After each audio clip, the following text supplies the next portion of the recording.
नमस्कार सर्वांना, कसे आहात सर्व? मजेत ना? ही माझ्या घरासमोरची प्रसन्न सकाळचे 7 वाजत आलेले आहेत. प्रत्युषला आता समर कॅम्पसाठी त्याच्या स्कूलमध्ये सोडवायला जायचं आहे. आज त्यांना ट्रेकिंगला घेऊन जाणार आहेत. त्यामुळे स्कूलमध्ये त्यांना दिलेली जी जर्सी आहे ती त्याने घातलेली आहे. हाफ पॅन्ट आणि स्पोर्ट शूज जे की त्याने काल झुडिओमधून आणलेले आहेत ते घातलेले आहेत.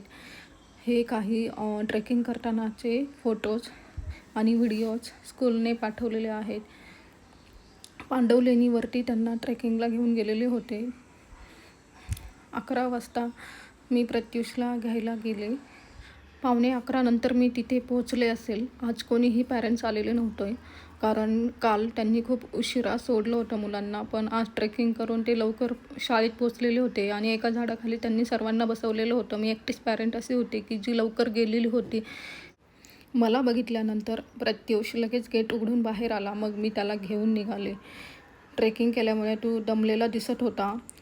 तसं बघायला गेलं तर स्कूलमध्ये त्यांना लिंबू पाणी वगैरे सोबत ठेवायला सांगितलेलं होतं आणि टिफिनसुद्धा जास्त आणायला सांगितलेलं होतं. मी त्याला एनर्जी ड्रिंक दिलेलं होतं, परंतु तरीही कालही त्याची नीट झोप झालेली नव्हती आणि सकाळीही लवकर उठून यायचं होतं, कारण ट्रेकिंगला जाण्यासाठी लवकर त्यांना प्रेझेंट राहायला सांगितलं होतं. म्हणून तो थोडासा झोपाळलेला दिसत होता. मग मी त्याला घेऊन घरी आले. घरी येताना मी केशर आंबे आणले, कारण प्रत्युषला आंबे फार आवडतात आणि मला येताना रस्त्यात आंबे दिसली. मग मी घेऊन आले. मग काही दिवसभर त्याने खूपच आंबे खाल्ले. मग नंतर संध्याकाळ झाली तसं तो बघत होता गार्डनमध्ये कोणी आलेलं आहे का, कारण त्याला घरात फारच बोर झालं. झोक्यावर बसून तेच TV बघणं ते करून तो बोर होऊन गेला. मग मी त्याला घेऊन गार्डनकडे जायला निघाले. संध्याकाळी साधारणतः 6:30 वाजता आम्ही निघालो. आमच्या घरापासून गार्डन फार जवळ आहे.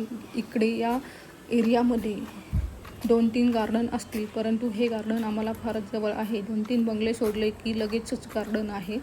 इथे लहान मुलांची शाळासुद्धा आहे आणि इथे सर्वांची पर्सनल असे घरं आहेत. गार्डनमध्ये एंट्री करता त्याच्या लक्षात आलं की आज फारच कमी मुलं आलेली आहेत खेळायला, कारण की सुट्ट्या लागलेल्या आहेत आणि मुलं सर्वजण गावाला गेलेली आहेत. तरीही त्याला म्हटलं चल जाऊन बसूया. मग तिथे थोडा वेळ बसून आम्ही घरी निघून आलो. रात्री त्याने ही स्विमिंग कॅप ट्राय करून बघितली आणि आम्ही यांना घ्यायला रोडवर गेलो. तिथे ही रस्त्यांची अवस्था तुम्ही बघू शकता. सर्व नाशिकच तसं पाहायला गेलं तर खणून ठेवलेलं आहे. प्रत्येक ठिकाणी काही ना काही रस्त्यांची कामं चालूच आहेत.